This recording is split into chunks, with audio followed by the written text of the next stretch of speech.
बिस्मिल्लाहिर्रहमानिर्रहीम। सब देखने वाले एक मरतबा दुरूद पाक पढ़े। अल्लाहुम्मा सल्ली अला सय्यिदिना मौलाना मुहम्मद व अला आलिहि व सहाबिहि बारिक वसल्लम वसल्लु अलैहि।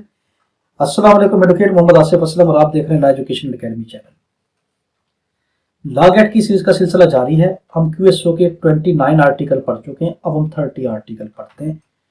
30 आर्टिकल उससे ऑनवर्ड जो है हमारे पास है एडमिशन और कन्फेशन। एडमिशन और कन्फेशन किसको कहते हैं? एडमिशन और कन्फेशन दोनों का मतलब क्या है? मान लेना, तस्लीम कर लेना, इकबाल जुर्म कर लेना। मगर आपसे लॉ गेट में पूछेगा एडमिशन सिविल केस में होता है और कन्फेशन क्रिमिनल केस में होता है, ये ठीक है? आप कहेंगे हाँ, एडमिशन होता है सिविल केस में और कन्फेशन होता है क्रिमिनल केसेस में। जनरली, मैं जनरली का लफ्ज इस्तेमाल कर रहा हूं। आपसे लॉ गेट के अंदर एक और बड़ा अहम लफ्ज कहेगा कि एवरी एडमिशन इज कन्फेशन। आप कहेंगे गलत, हर एडमिशन कन्फेशन नहीं होता बल्कि हर कन्फेशन एडमिशन होता है। दोबारा देखें, लॉ गेट में कहेगा एवरी एडमिशन इज कन्फेशन, आप कहेंगे गलत, बल्कि ठीक क्या है? Every confession is admission. अब हम पढ़ लेते हैं एडमिशन को। 30 एडमिशन डिफाइंड। एडमिशन किसको कहते हैं? An admission is a statement, एक इकबाल जुर्म। देखो, मैं सिविल केस में इकबाल जुर्म नहीं इस्तेमाल होता, मगर आपको समझाने की गर्ज से मैं लफ्ज एडमिशन को इकबाल जुर्म कह रहा हूं, जबकि कन्फेशन को इकबाल जुर्म कहते हैं। एडमिशन को कहते हैं इकबाल कर लेना। अगर मेरे को इकबाल कर लेना बच्चा का पता नहीं क्या होता है, तो इसलिए समझाने की गर्ज से क्या कह रहा हूं कि इकबाल जुर्म। An admission is a statement, एक इकबाल जुर्म एक ऐसा बयान होता है, ओरल, वो जबानी भी हो सकता है, और डॉक्यूमेंट्री, या वो दस्तावेजी भी हो सकता है, विच सजेस्ट एनी इन्फ्रेंस, जो ये तजवीज करे कि कोई भी नतीजा as to any fact in issue, जिसका ताल्लुक असल वकूए से हो, आर रेलिवेंट फैक्ट, या असल वकूए से जुड़े हुए वकूए से हो। फैक्ट इन इशू किसको कहते हैं? असल वकूए को। और रेलिवेंट फैक्ट किसको कहते हैं? जो असल वकूए से वकूए जुड़े हैं। ये बार बार लफ्ज इस्तेमाल होगा, मैं दोबारा बताता हूं आपको। एक मकान में एक बंदा कत्ल हो जाता है, उसका कत्ल हो जाना फैक्ट इन इशू है, असल वकूआ है। वो क्यों कत्ल हुआ, किस हथियार से कत्ल हुआ, कातिल इस मकान तक कैसे पहुंचा, उसने हथियार कहां से खरीदा था, ये सारे के सारे रेलिवेंट फैक्ट हैं। कत्ल होना फैक्ट इन इशू, और बाकी हथियार कहां से खरीदा था ये वगैरह, ये फैक्ट जो रेलिवेंट फैक्ट है। एंड विच इज मेड, और जो कोई ये इकबाल जुर्म करता है, by or any of the person, कोई शख्स या कोई दूसरा शख्स, एंड अंडर द सर्कमस्टांसेस, किन हालात में, हेयर इन आफ्टर मेंशन, जो हम नीचे दे रहे हैं। तो आपसे लॉ गेट में कह देगा पार्टी खुद अपना जुर्म तस्लीम कर ले, एडमिशन कर ले, तो एडमिशन होता है। आप नहीं, वो तो होता ही है। लॉ गेट में कहेगा कि क्या उस पार्टी का कोई एजेंट भी एडमिशन कर ले, इकबाल कर ले, तो क्या वो भी एडमिशन होगा? आप कहेंगे हाँ, वो भी होगा, मगर कहां? देखें, चलो उसको बताने से पहले मैं जिम्ना ने कहा आपको बात बता दूं, आगे मैं बताऊंगा, मगर पहले यहाँ शुरू में आपको बताता था, कंसेप्ट क्लियर हो जाए।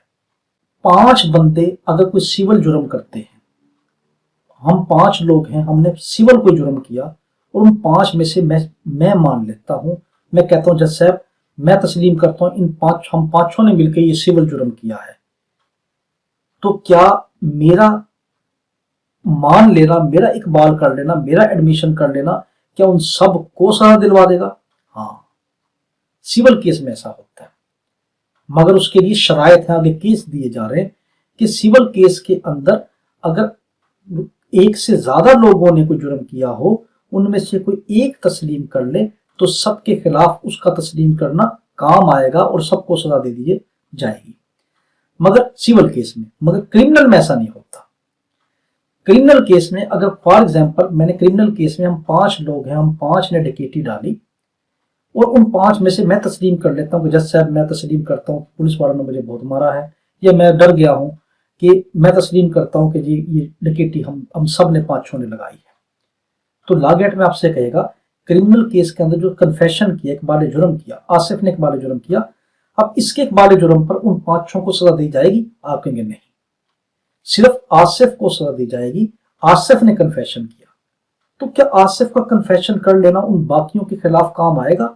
हाँ, आसिफ का कन्फेशन उनके लिए कारोबरेटरी एविडेंस बन जाएगा, यानी उनके केस को शक की निगाह से देखा जाएगा, एक सबूत लग बन जाएगा उसके लिए, यानी एक सबूत का हिस्सा बन जाएगा। मगर आसिफ के कन्फेशन से उनको सजा नहीं दी जा सकती, ये आपने ध्यान में रखना है कि सिविल केसेस में एक बंदे का एडमिशन सबका एडमिशन माना जाएगा, क्रिमिनल केस में एक बंदे का एडमिशन, एक बंदे का कन्फेशन सिर्फ उस बंदे का कन्फेशन माना जाएगा, बाकियों के लिए वो कॉरोबोरेटरी एविडेंस इस्तेमाल होगा। 31 admission by party to proceeding, यानी किसी मुकदमे की जो पार्टी है अगर तो वो एडमिशन कर ले और हिज एजेंट या उसका एजेंट कर ले तो भी एडमिशन होगा। Statement made by a party, अगर कोई पार्टी कोई बयान देती है टू द प्रोसीडिंग मुकदमे की कार्रवाई के दौरान, और बाय एनी एजेंट या उस पार्टी का कोई एजेंट ऐसा बयान दे देता है टू एनी सच पार्टी, उस पार्टी का होम द कोर्ट रिगार्ड, जिस एजेंट को कोर्ट ये तसव्वुर करे अंडर द सर्कमस्टांसेस, हालात को देखते हुए, ऑफ द केस, उस केस के, एज एक्सप्रेसली और इम्प्लाइडली, कि या तो खुले लफ्जों में या दबे लफ्जों में अथोराइज्ड, उस एजेंट को अथॉरिटी दे दी थी बाय हिम, उस पार्टी ने, टू मेक देम, कि तुम ये एडमिशन कर सकते हो, आर एडमिशन, तब वो एडमिशन होगा।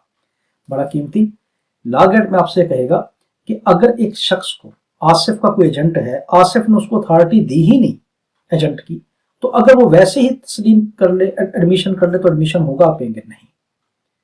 जब तक आसिफ अपने एजेंट को एक्सप्रेसली खुले लफ्जों में या इम्प्लाइडली दबे लफ्जों में, कनायतन, इशारतन, ये अथॉरिटी ना दे दे और कोर्ट तस्लीम कर ले कि नहीं इसको अथॉरिटी मिली हुई थी, आसिफ ने इसको इतनी अथॉरिटी दी थी कि इतने बड़े बड़े काम कैसे कर रहा था फिर, और इसके काम को फिर आसिफ कैसे मान रहा था। मिसाल के तौर पर मैंने एक एजेंट रखा कि तुम इस तरह करो कि मेरी ये मोबाइल बेचा करो, और तुम जो सौदा कर दोगे मैं उसको तस्लीम कर लूंगा। तो अब वो जो सौदा कर रहा है मैं तस्लीम कर रहा हूं, तो अदालत देखेगी ना कि नहीं आसिफ ने इसके हर सौदे को तस्लीम किया, और अब आसिफ आके झुठला रहा है और आसिफ कहता है कि क्या नाम है जी, मैं तो उसको अपना एजेंट मानता ही नहीं हूं। तो नहीं, अदालत अगर तसव्वुर करे, अदालत को लग जाए कि ये उसका एजेंट है और अथॉरिटी में है, तब उस एजेंट का जुर्म मान लेना मेरे खिलाफ जुर्म मानना जाएगा। ये कहा इसमें। 2 स्टेटमेंट मेड बाय पार्टीज, कोई बयान अगर पार्टियां देती है टू द सूट, जिनका ताल्लुक मुकदमे से हो, सुइंग, जिन्होंने मुकदमा दायर किया हो, और सूट, या जिनके खिलाफ दायर हुआ हो, इन ए रिप्रेजेंटेटिव कैरेक्टर, मगर वो नुमाइंदों की हालत में हो, मैं बताता हूं, और नॉट एडमिशन अनलेस, वो तब तक एडमिशन नहीं माना जाएगा जब तक के दे वर मेड, जब तक वो एडमिशन ना कर ले, wireless the party making them, वो पार्टियां हेल्ड दैट कैरेक्टर, उसको ऐसा किरदार ना दे दे। इसको गौर से समझें। हम 20 लोग हैं, मुझे मिलाकर हम 20 का कोई झगड़ा चल रहा सिविल केस, उन 20 ने कहा आसिफ भाई हम तुम्हें अपना बड़ा बनाते हैं, तुम अंदर जाओ और मुखालिफ पार्टी से तुम जो कह दोगे ना वो हमें मंजूर होगा, और मैं अंदर पार्टी के पास पहुंचता हूं और मैं एडमिशन कर लेता हूं, उन हम 20 के खिलाफ कोई बात तस्लीम कर लेता हूं या उनके हक में तस्लीम कर लेता हूं। देखो एडमिशन का मतलब सिर्फ खिलाफ तस्लीम नहीं होता, हक में भी तस्लीम होता है। तो मैं एडमिशन कर लेता हूं किसी चीज का, एडमिट कर लेता हूं किसी बात को, तो क्योंकि उन्होंने मुझे नुमाइंदा बनाकर भेजा था, रिप्रेजेंटेटिव बनाकर भेजा था, तो मेरा अब तस्लीम कर लेना, उन 20 को अब तस्लीम करना पड़ेगा। लॉ एक्ट में कहेगा कि 20 बंदों में से एक बंदा उठकर गया और उसने एडमिशन कर लिया, मगर बाकियों ने उसको अपना रिप्रेजेंटेटिव नहीं बनाया था, नुमाइंदा नहीं बनाया था, खुद ब खुद उठ के चला गया। तो क्या अब उसका उठ के चले जाना और तस्लीम कर लेना बाकियों का तस्लीम होगा? हरगिज नहीं। हाँ, अगर उसको नुमाइंदा बना के भेजते हैं कि तुम अथॉरिटी देते, तुम जो कहोगे हमें भी तस्लीम है, तब माना जाएगा। 3 स्टेटमेंट मेड बाय पर्सन, अगर कोई शख्स बयान देता है हु हैव एनी प्रॉपर्टी, जिसका कोई जदाद का और पेक्यूनरी इंटरेस्ट या पैसों का कोई मफाद हो, इन द सब्जेक्ट मैटर, किसी केस में, सब्जेक्ट मैटर कहते हैं केस को, ऑफ द प्रोसीडिंग, जिसपे मुकदमा चल रहा हो, and who make the statement, और अगर वो कोई बयान दे दे, इन देयर कैरेक्टर, ऐसी हालत में, ऑफ द पर्सन, उन शख्सों के, सो इंटरेस्टेड, जिनका मफाद था, तो उसका मान लेना भी एडमिशन होगा। तो देखें इस वाले में क्या कहा गया कि अगर किसी शख्स का किसी प्रॉपर्टी में, मैं हूं, कोई केस चल रहा है और उस केस के अंदर मेरा भी कोई मफाद है, ये तो प्रॉपर्टी का मफाद है, ये कोई पैसों का मफाद है, अगर मैं उसके अंदर एडमिशन कर लेता हूं तो मेरा भी एडमिशन मानना चाहेगा, मगर शर्त क्या है वो आगे आएगी। मेरा उस वक्त वो मफाद चल रहा हो, कॉन्टिन्यूस हो, रुका ना हुआ हो। तो लॉ एक्ट में आपसे कहेगा कि एक शख्स, उसका कोई माली मफाद एक सब्जेक्ट मैटर में है या उसका प्रॉपर्टी का कोई मफाद है, मगर वो मफाद खत्म हो चुका है। आसिफ का मफाद उस प्रॉपर्टी में खत्म हो चुका है। अब अगर आसिफ कोई एडमिशन कर लेगा तो क्या एडमिशन होगा? आप कहेंगे नहीं। अगर तो आसिफ का माली या प्रॉपर्टी का कोई मफाद किसी भी केस में है और फिर आसिफ उस केस के दौरान, कॉन्टिन्यूस मफाद के दौरान कोई एडमिशन करता है तो एडमिशन माना जाएगा। बी, पर्सन फ्रॉम होम, वो शख्स जिससे दी पार्टी टू द सूट, मुकदमे की पार्टियां हैव डिराइव्ड देयर इंटरेस्ट, अपना कोई मफाद निकालती हूं। देखो यहां पे क्या था, वो शख्स मफाद रखता था, यहां पे उसका अलग आ गया कि पार्टियों से मफाद रखती थी किसी शख्स से। अगर वो मान लेगा तब भी एडमिशन होगा। डिराइव देयर इंटरेस्ट, अपना मफाद निकालती हो पार्टियों, in the subject matter of the suit, इस केस से रिलेटेड। सब्जेक्ट मैटर किसको कहते हैं? जिस चीज पे केस चल रहा है। अगर जदाद पे केस चल रहा है, जदाद सब्जेक्ट मैटर। पैसे पे केस चल रहा है, पैसा सब्जेक्ट मैटर। और एडमिशन, वो एडमिशन है।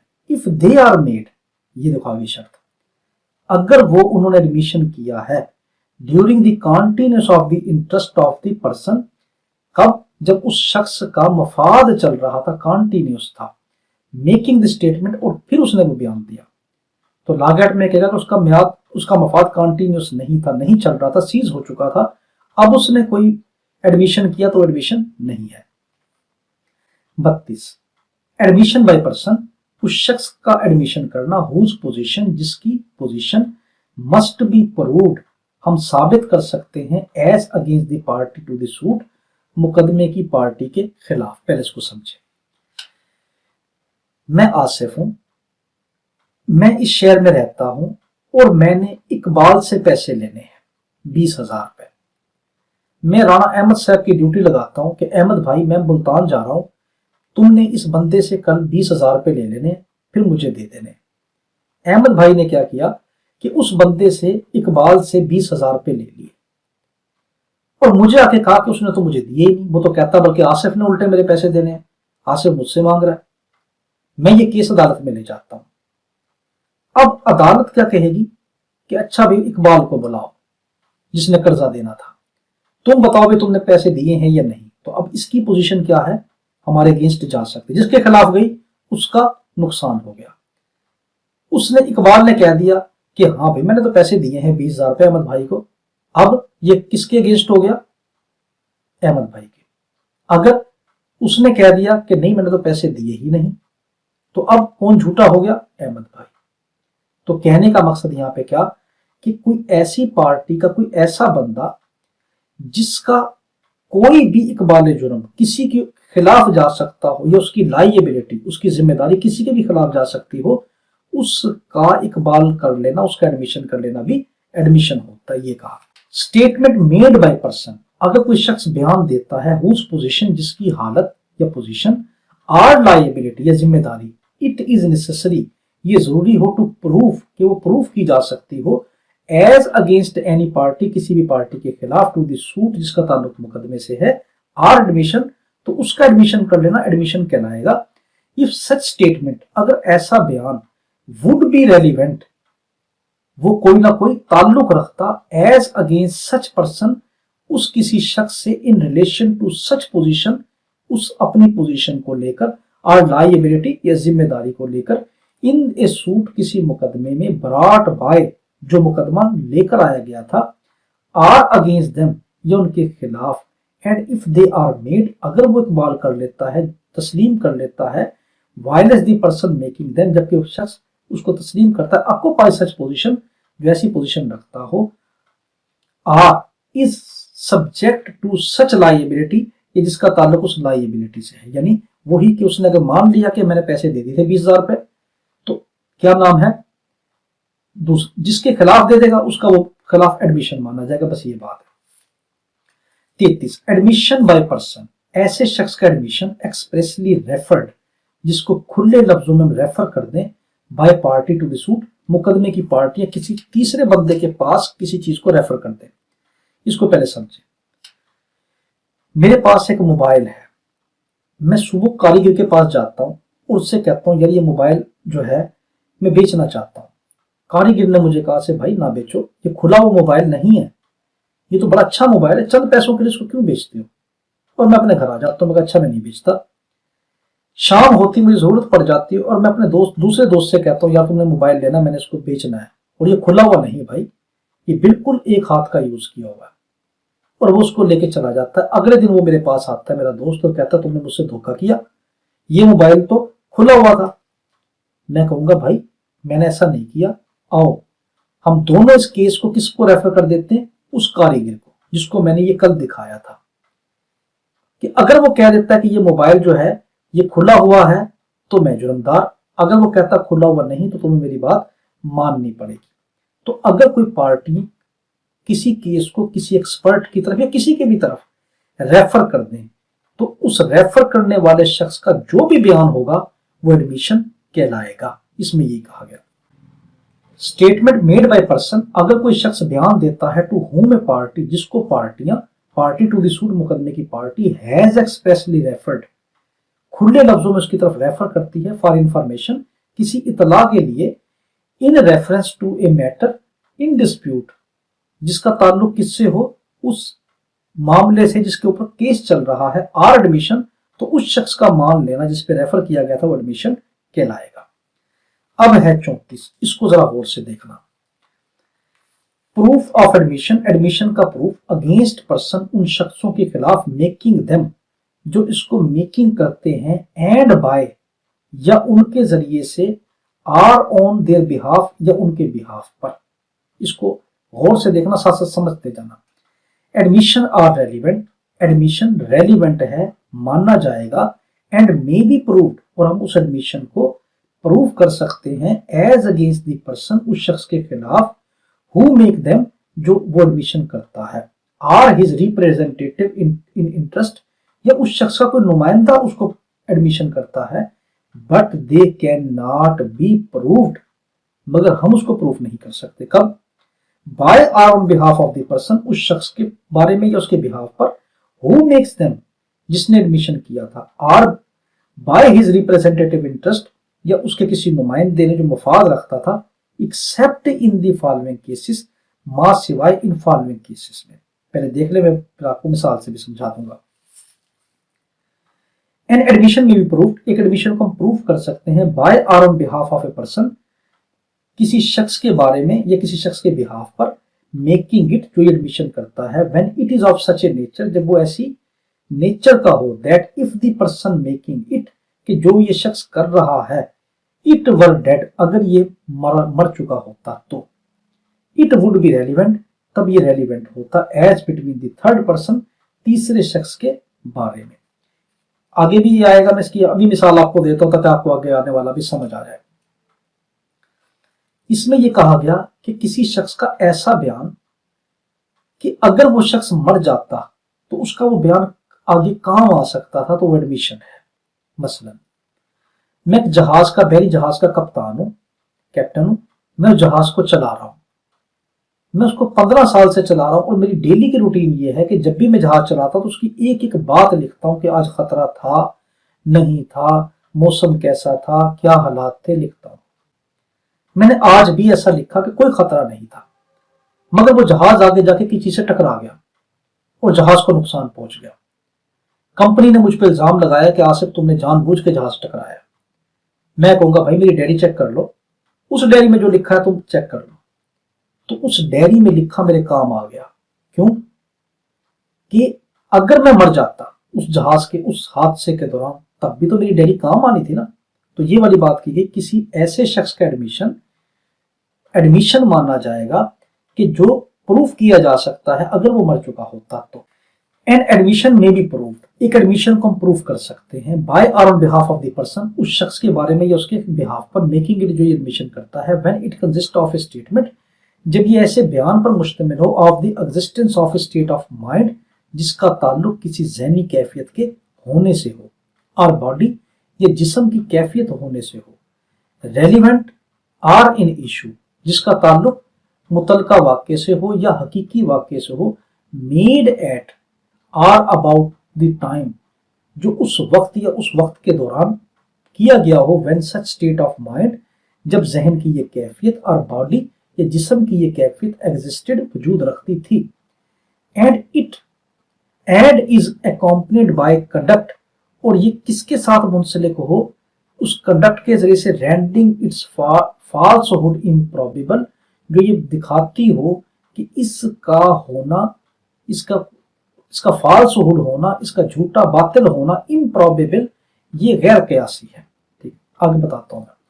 एन एडमिशन में बी प्रूव्ड, एक एडमिशन को प्रूव कर सकते हैं बाय और on behalf of a person, किसी भी शख्स के बारे में उसके बिहाफ पर, मेकिंग इट, जो एडमिशन करता है, इफ इट इज रेलिवेंट, अगर वो रेलिवेंट है, मुतलका है, otherwise than as an admission, admission के अलावा।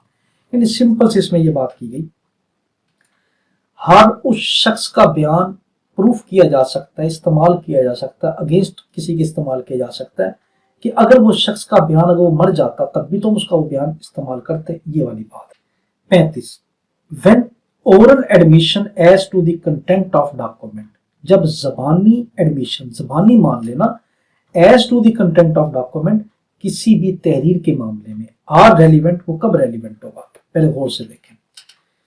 दस्तावेज को यानी कंटेंट ऑफ डॉक्यूमेंट को कंटेंट ऑफ डॉक्यूमेंट से ही साबित किया जा सकता है और कंटेंट ऑफ डॉक्यूमेंट से ही झुटलाया जा सकता है। मिसाल के तौर पर, यह मकान मेरा है, इसकी रजिस्ट्री और इंतकाल के कागजात मेरे पास है, मैं कहता हूं कि यह मेरा है, एक दूसरा शख्स कहता है यह मेरा है, केस अदालत में ले जाते हैं, तो अदालत क्या कहेगी, जो ये मुझे कहेगी तुम दिखाओ कागजात का, मैं कागजात दिखा देता हूं, कंटेंट ऑफ डॉक्यूमेंट मैंने दिखा दिए। अब अदालत क्या कहेगी उस दूसरे शख्स को, भाई तुम तो जबानी कलामी कहते फिरते हो कि ये मेरा है, तुम जब तक इसी तरह के कोई डॉक्यूमेंट नहीं लेकर आओगे तब तक तुम्हारी बात नहीं मानी जाएगी। तो कंटेंट ऑफ डॉक्यूमेंट को कंटेंट ऑफ डॉक्यूमेंट से ही साबित किया जा सकता है, मगर 35 में ये कहा गया हाँ इसको जबानी भी साबित किया जा सकता है, मगर जो शख्स ये जबानी साबित करेगा ना, उसको ये प्रूफ करना पड़ेगा कि मुझे कोई ना कोई कानून इस तरह करने की इजाजत दे रहा है, मैं इंटाइटल्ड हूं, तब मैं ऐसा कर सकता हूं, वरना नहीं कर सकते। Oral admission as to the content of document, oral admission as to the content of document, किसी भी डॉक्यूमेंट की तहरीर को लेकर आर नॉट रेलिवेंट, वो नहीं माना जाएगा, अनलेस एंड अनटिल, जब तक कि दी पार्टी प्रपोजिंग, जो पार्टी ये कर रही है, टू प्रूव, वो साबित ना करते, देम, उसको, शो, जाहिर करे, दैट ही इज इंटाइटल्ड, कि मैं ये अथॉरिटी रखता हूं, टू गिव सेकेंडरी डॉक्यूमेंट, कि मैं इसका कोई नकल भी दे सकता हूं, उसकी फोटो कापियां भी दे सकता हूं, उसका सेकेंडरी एविडेंस दे सकता हूं, of the content of such document, इस डॉक्यूमेंट की किसी तहरीर को लेकर, अंडर द रूल्स, कौन से रूल्स, हेयर इन आफ्टर, जो इसके बाद कंटेंट हम दे रहे हैं, और अनलेस, ये जब तक the genuineness of the document, ये जब तक कि उस डॉक्यूमेंट का असल होना, जेन्युइन होना, प्रोड्यूस्ड, जो हम पेश कर रहे हैं डॉक्यूमेंट, इज इन क्वेश्चन, जब तक उस पर सवाल ना उठाया जाए। सिंपल वर्ड में कंटेंट ऑफ डॉक्यूमेंट से ही प्रूफ होता है। हाँ, अगर कोई शख्स ये साबित कर दे कि मुझे इंटाइटल्ड किया गया है, मैं ये अथॉरिटी रखता हूं कि मैं फला कानून के तहत मैं इसको पेश कर सकता हूं, उसकी सेकेंडरी कॉपी, तब तो पेश वो प्रूफ कर सकता है, वरना नहीं। 36, admission in civil cases, civil case में एडमिशन, व्हेन रेलिवेंट, कब रेलिवेंट होते हैं। इन सिविल केसेस, सिविल केसों में नो एडमिशन इज रेलिवेंट, किसी का एडमिशन कर लेना रेलिवेंट नहीं है। इफ इट इज मेड, अगर वो उसने एडमिशन किया है, either upon N express condition, किसी ऐसी कंडीशन पर, दैट एविडेंस ऑफ इट, कि इसके जो सबूत हैं, it of it is not to be given, कि नहीं दिए जाएंगे। मैं बताता हूं, और अंडर सर्कमस्टेंसेस, ऐसे हालात में, फ्रॉम विच, जिसमें द कोर्ट कैन इन्फर, कि कोर्ट नतीजा निकाल सकती है, that the parties agreed, party मुत्तफिक हो गई हैं, टुगेदर, इकट्ठी, that the evidence of it, कि इसका जो एविडेंस है, शुड नॉट बी गिवन, हम नहीं देंगे। अब आगे देख रहे हैं, नथिंग इन दिस सेक्शन, इस सेक्शन, पहले ये देख रहे हैं कि ये क्या कहा गया। इसमें ये कहा गया कि उनका भी एडमिशन नहीं है, अगर पार्टियां ये आपस में तय कर लें कि हम इसका एडमिशन, इसका प्रूफ नहीं देंगे, तब अगर पार्टियां तय कर लेती हैं तब भी हम उसका एडमिशन नहीं होगा। Explanation, nothing in this section, इस सेक्शन के अंदर shall be taken to exempt, हम ये तस्वुर नहीं करेंगे कि वो इस्तिस्ना दे देगा, रियायत दे देगा, एनी एडवोकेट, किसी भी वकील को, फ्रॉम गिविंग एविडेंस, सबूत देने से, ऑफ एनी मैटर, किसी भी मामले में, of which he may be compelled, जिसमें उसको मजबूर किया जा सकता था, टू गिव एविडेंस, के वो सबूत दे, अंडर आर्टिकल 9, आर्टिकल 9 के तहत। तो यानी ये क्या कहा गया कि जो ये आर्टिकल 36 है ये किसी भी वकील को एग्जेम्पशन नहीं दिलवाता, बस ये वाली बात है। हमारा एडमिशन खत्म हो गया। अब इस एडमिशन की एक आर्टिकल 45 आएगा, वो देखते हैं। अब हम शुरू करते हैं कन्फेशन। कन्फेशन किसको कहते हैं? कन्फेशन कहते हैं किसी भी क्रिमिनल केस के अंदर इकबाल जुर्म कर लेना, कन्फेशन है। मगर आर्टिकल 37 ये कहता है कि अगर किसी शख्स ने किसी के दबाव में आकर, थ्रेट में आकर, वादे में आकर, या किसी शख्स ने उसको वर्गलाकर कन्फेशन करवाया हो, इकबाल जुर्म करवाया हो, तो उसका वो इकबाल जुर्म नहीं माना जाएगा। अब देखते हैं कन्फेशन काज्ड बाय, किसी शख्स ने इकबाल जुर्म किया मगर किसके तहत? बाय इंड्यूसमेंट, वर्गलाकर, बहला फिसलाकर, इंड्यूस करके, थ्रेट या धमकी देकर, आर प्रॉमिस या वादा करके। व्हेन इररेलेवेंट, ये कब इररेलेवेंट है, यानी कब ये कबूल नहीं होगा? इन क्रिमिनल प्रोसीडिंग, क्रिमिनल केसों में। ये कन्फेशन मेड, अगर कोई शख्स इकबाल जुर्म कर लेता है बाय एन अक्यूज, कोई मुल्जिम पर्सन, वो मुल्जिम पर्सन इज इररेलेवेंट, वो नहीं माना जाएगा इन क्रिमिनल प्रोसीडिंग, किसी भी क्रिमिनल मुकदमे में, if the making of the confession, अगर उसने जो इकबाल जुर्म किया है, अपेश टू द कोर्ट, अगर अदालत को ऐसा लग जाए, to have been caused by any inducement, कि ये वर्गला कर लिया गया है, वर्गला कर इकबाल जुर्म करवाया गया है, थ्रेट, ये धमकी देके करवाया गया है, और प्रॉमिस, ये कोई वादा, झूठा वादा देके करवाया गया है, हैविंग इन्फ्रेंस, और उससे नतीजा निकाले, to the charge against the accused person, कि इससे जो मुल्जिम है उसके खिलाफ वो इस्तेमाल करेगा, प्रोसीडिंग फ्रॉम ए पर्सन, उस प्रोसीडिंग के दौरान, इन अथॉरिटी, और वो शख्स उस अथॉरिटी में था, मैं बताता हूँ, एंड सफिशिएंट, और इस काबिल था, इतना काफी था, in the opinion of the court, court की नजरिए में, to give the accused person, कि वो उस मुल्जिम शख्स को दे सकता था ग्राउंड, ऐसे हालात, which would appear to him, जो उसको लग रहे थे रीजनेबल के रीजनेबल, यानी ये कहना चाह रहा है अगर कोर्ट को ये लग जाए कि किसी ऐसे शख्स ने इसको धमकी दी है, ये इससे वादा किया है, ये इसको वर्गलाया है, जो इस पोजीशन में था कि वाकई वर्गला सकता था, जैसे पुलिस वाला ये कह दे कि आसिफ तुम इस तरह करो, ये जुर्म मान लो, मैं तुमसे वादा करता हूं मैं तुम्हें छोड़ दूंगा, तुम सिर्फ क्या करो, इसको मान लो, या मुझे यूं कह दे अगर तुमने इसको ना माना मैं तुम्हारे बीवी बच्चों को, माँ बाप को मार दूंगा, या वो मुझे वर्गला दे कि भाई इसको कुछ भी नहीं होता, तो मान ले, बस कुछ नहीं होता, अदालत में जाके मुकर जाना। तो इस तरह की बात, अगर वो शख्स इस पोजीशन में था, यानी वो वाकई ऑफिसर था, या वाकई ऐसी पोजीशन में था कि मैं उसकी बात मानने पे मजबूर हो गया। हाँ, ऐसा ना हो कि चलता फिरता कोई बंदा जा रहा कहता यार मान लेना भाई, जो जुर्म तुमने किया ना मान लेना, कोई मसला नहीं, वो वाली बात नहीं, कि वो शख्स उस पोजीशन में भी होना जरूरी है जो वर्गला सके, जो धमकी दे सके, जो मुझे इंड्यूस कर सके। Would appear to him reasonable, के कोर्ट को ऐसा लगे कि वो वाकई रीजनेबल है, इस काबिल है, for supporting that by making, कि जो सपोर्ट करता है इसको करने के लिए, इस इकबाल जुर्म को करने के लिए, इट ही वुड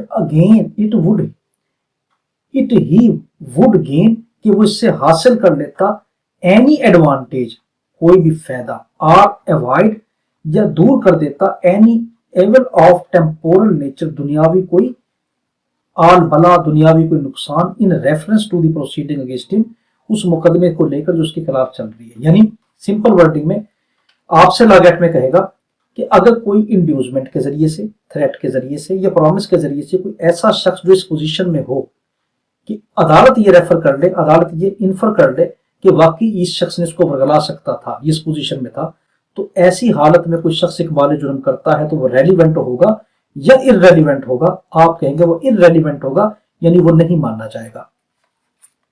उस इकबाल जुर्म पर उस शख्स को सजा नहीं दी जाएगी। 38 confession to police officer, police के सामने कन्फेशन करना, नॉट टू बी प्रूव्ड, वो प्रूव नहीं होगा। चलिए देखने 38 और 39 में बहुत बड़ा फर्क है। 38 है बिफोर द पुलिस और 39 है in the custody of police. Before the police और in the custody of police क्या होता है? बिफोर द पुलिस का मतलब यह है कि मेरे खिलाफ पर्चा हुआ और मुझे यह पता है कि मैं जब पकड़ा गया तो मुझे पुलिस बहुत मारेगी। उससे पहले मैं खुद जाके पुलिस के पास कह दूं कि जी सर ये मैंने किया, मुझे आप ना मारे, मुझे जेल भेज दे, थाने से मुझे जुडिशियल कर दे। इसको क्या कहते हैं? Before police. तो अगर मैं ऐसा करता हूं, मैं पुलिस के सामने जाके मान लूं कि मैंने जुर्म किया है, बाद में मैं मुकर जाऊं, तो मेरा वो मान लेना मेरे खिलाफ इस्तेमाल नहीं होगा। 39 है इन दी कस्टडी ऑफ पुलिस, कि मैं पुलिस की हिरासत में ऑलरेडी हूं और अब मैं कोई जुर्म मानता हूं तो वो भी मेरे खिलाफ इस्तेमाल नहीं होगा। तो दोनों में फर्क है। 38 में वो शख्स पुलिस की कस्टडी के अंदर नहीं है और 39 में पुलिस की कस्टडी में है। वहां बिफोर दी पुलिस या इन दी कस्टडी ऑफ पुलिस, ये आपको दे सकता है उल्ट बनाकर। 39 को कह देगा बिफोर दी पुलिस और 38 को कह देगा in the custody of police, तो गलत हो जाएगा। Confession to police officer not to be proved, police officer के सामने कोई इकबाल जुर्म कर लेना वो प्रूफ नहीं होगा। No confession made to a police officer, police officer के सामने कोई आप इकबाल जुर्म कर ले, शैल बी प्रूव्ड, हम उसको उसके खिलाफ इस्तेमाल नहीं करेंगे एज अगेंस्ट द पर्सन, उस शख्स के खिलाफ, अक्यूज्ड ऑफ एनी ऑफेंस, जो किसी जुर्म का मुलजिम है। अगर वो किसी पुलिस के सामने मान लेता है तो उसको इस्तेमाल उसके खिलाफ नहीं किया जाएगा। 39 कन्फेशन बाय अक्यूज्ड, अगर कोई अक्यूज्ड कन्फेशन करता है, मुलजिम कोई इकबाल जुर्म करता है while in custody of police, जबकि वो पुलिस की हिरासत में हो, not to be proved against him, ये भी हम उसके खिलाफ इस्तेमाल नहीं करते। हाँ, कब कर सकते हैं? कि अगर वो मजिस्ट्रेट की मौजूदगी के अंदर इकबाल जुर्म करे। तो 39 में आपसे पूछ सकता है, अगर मजिस्ट्रेट की मौजूदगी में एक शख्स पकड़ा हुआ है, हिरासत में है, और वो मजिस्ट्रेट की मौजूदगी के अंदर अपना इकबाल जुर्म करता है, तो क्या वो भी तस्लीम नहीं किया जाएगा? आप कहेंगे वो उस शख्स के खिलाफ इस्तेमाल किया जाएगा, वो रेलिवेंट होगा। सब्जेक्ट टू आर्टिकल 40, आर्टिकल 40 को अपने जहन में रखते हुए, यानी उसको शामिल करते हुए या उसके ताबे होते हुए, no confession made by any person, कोई भी कन्फेशन जो कोई शख्स लेता है इस्तेमाल नहीं होगा, whilst he is in the custody of police officer, अगर वो पुलिस की हिरासत में है, अनलेस, जब तक, इट बी मेड, जब तक वो ये इकबाल जुर्म ना कर ले, in the immediate presence of magistrate, magistrate की मौजूदगी में, शैल बी प्रूव, हाँ अब हम इसको इस्तेमाल कर सकते हैं एज अगेंस्ट सच पर्सन, उस शख्स के खिलाफ।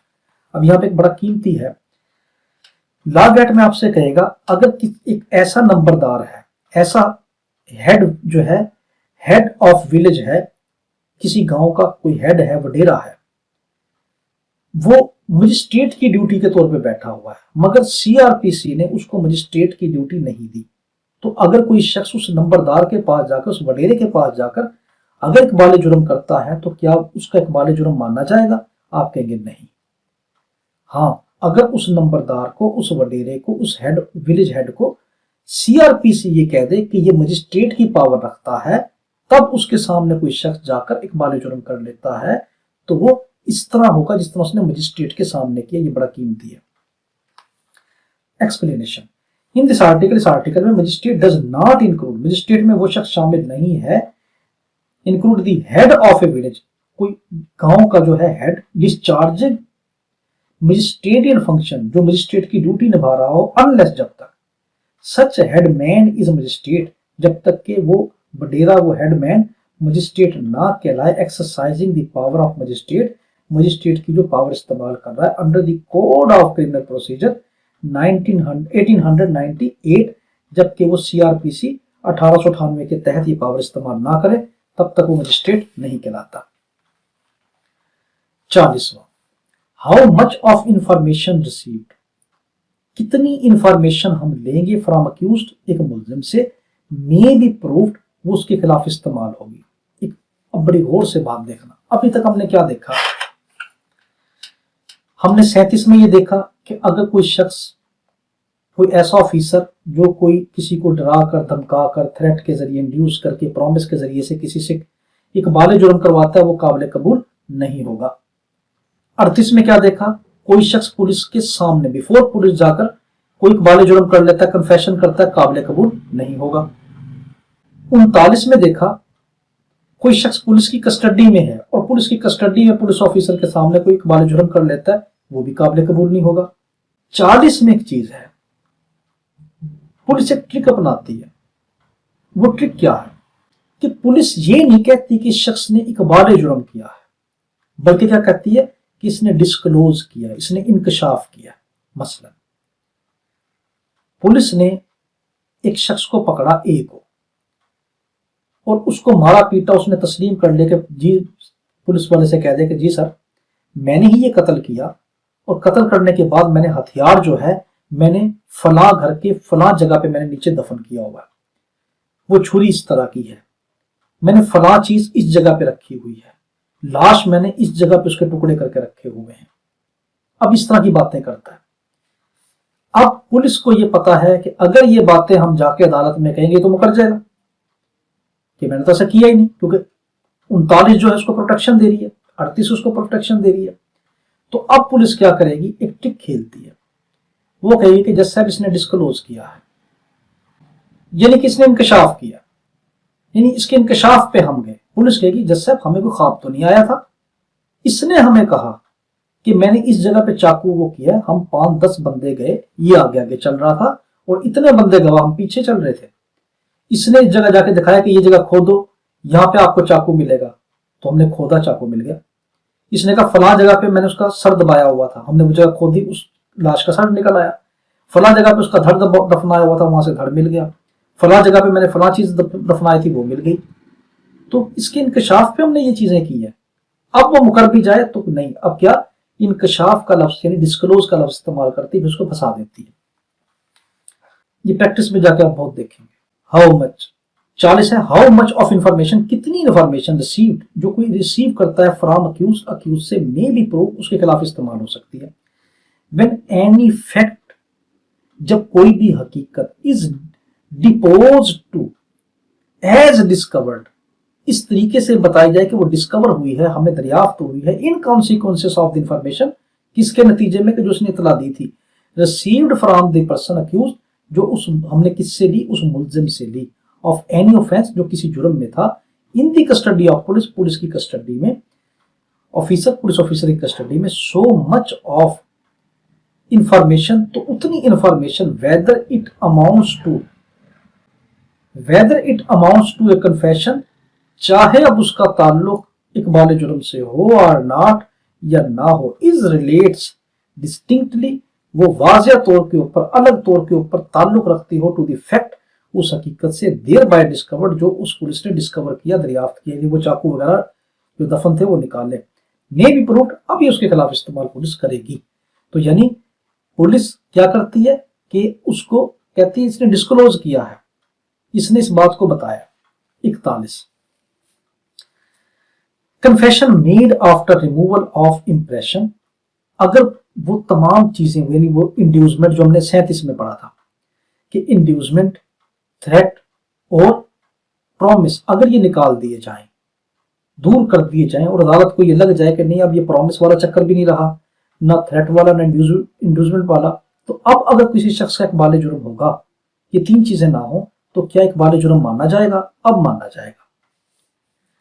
इफ सच ए, क्या आ गया, confession made after removal of impression, अगर कन्फेशन कोई शख्स करता है, किसको रिमूव करके, काज्ड बाय इंड्यूसमेंट, जो हमने इंड्यूस किया था उसको निकाल दिया, थ्रेट को निकाल दिया, और प्रॉमिस को निकाल दिया, तब रेलिवेंट, अब ये बात मानी जाएगी।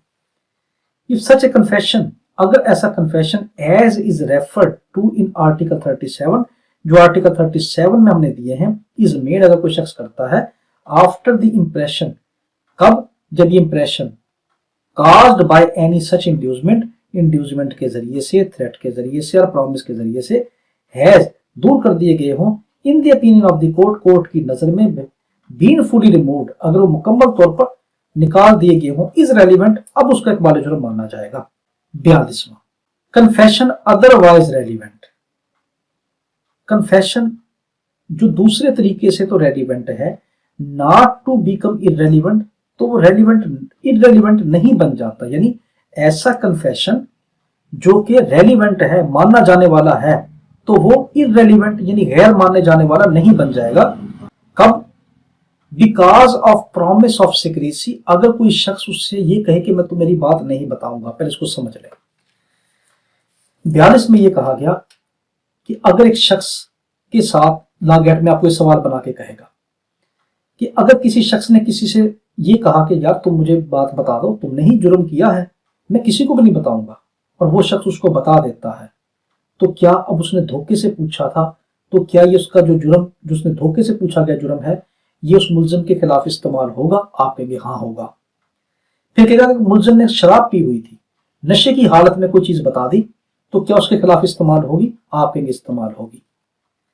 लागैट में कहेगा अगर मुलजिम मजबूर नहीं था, बाउंड नहीं था, वो मजबूर नहीं था कि वो उस चीज का जवाब दे, मगर उसने खुद ब खुद जवाब दे दिया, खुद ब खुद कह दिया हाँ जी मैंने ये जुर्म किया है, तो क्या अब भी उसका जुर्म उसके खिलाफ इस्तेमाल होगा? 42 के तहत आप कहेंगे हाँ होगा। आपसे कहेंगे कोई ऐसा जुर्म था, कोई ऐसा मामला था जिसके अंदर पुलिस वाला या कानून का कोई ऑफिसर पहले उस मुलजिम को वार्न करता, इतला देता, भाई तुम पाबंद नहीं हो इस जुर्म को बताने के, और उस ऑफिसर ने उसको वार्न नहीं किया, इन्फॉर्म नहीं किया, और उसके बावजूद उस शख्स ने उसको बता दिया बगैर इन्फॉर्म किए, इन्फॉर्म करने से पहले ही बता दिया, तो अब क्या वो जुर्म उसके खिलाफ इस्तेमाल होगा? आप कहेंगे हाँ इस्तेमाल होगा। ये कहा गया। Confession otherwise relevant not to become irrelevant, जो रेलिवेंट है, जो माना जाने वाला कन्फेशन है, वो इररेलिवेंट ना मानने जाने वाला नहीं होगा। Because of promise of secrecy, must, सिर्फ इस वजह से कि मैं तुम्हारा राज नहीं खोलूंगा।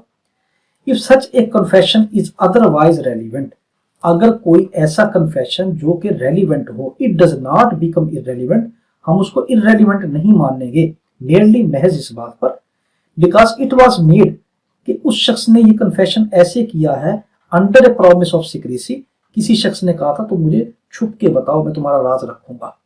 आर इन कॉन्सिक्वेंसेस, ये ऐसे नतीजे में of a deception practised on accused, कि मुलजिम से धोखे से कोई बात उगलवा ली हो, person for purpose of obtaining it, धोखा इसलिए किया गया हो कि ताकि ये उससे राज निकलवाया जाए, और व्हेन ही वाज ड्रंक, या वो जो मुलजिम शराब पिए हुए था, नशे में था, और बिकॉज इट वाज मेड, ये तब उसने ऐसा किया हो इन आंसर टू क्वेश्चन, ऐसे सवाल के जवाब में, विच ही नीड नॉट हैव आंसर्ड, जिसमें उसको जवाब देने की जरूरत नहीं थी।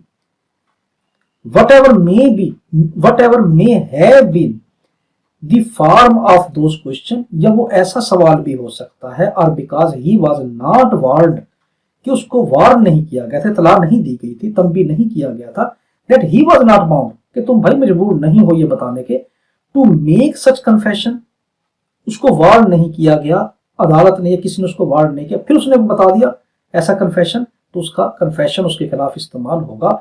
एंड दैट एविडेंस, और ऐसा evidence of it might be given against him, उसके खिलाफ दिया जाएगा। अब इसमें एक बड़ी कीमती चीज आ रही है, प्रोवाइडेड दैट, प्रोविजन आ गई, the provision of this article, ये वाला 42 आर्टिकल शैल नॉट अप्लाई, वो अप्लाई नहीं होगा to the trial of cases, ऐसे केसों के ट्रायल में, under the law relating to the enforcement of Hudood, जिनका ताल्लुक हदूद से हो।